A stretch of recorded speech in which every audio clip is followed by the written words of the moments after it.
Next, we are going to implement the customer registration feature for the front end of our bookstore website.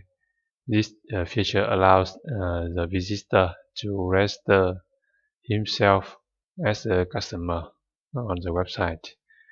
Let's review the overview use case diagram of our website application. You see, in the front end, we have the customer actor here, and so far we have implemented the functions list books, search books, view book details, and now we are going to implement the register feature.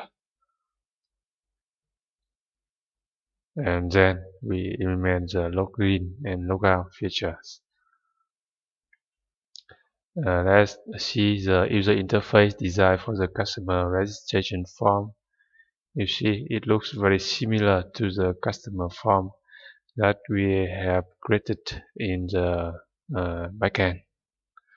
The same fields and the same validation rules. Let's review the activity diagram for the register customer feature. You see, it looks similar to the create customer feature in the backend. First, the visitor enters his details, and if the input is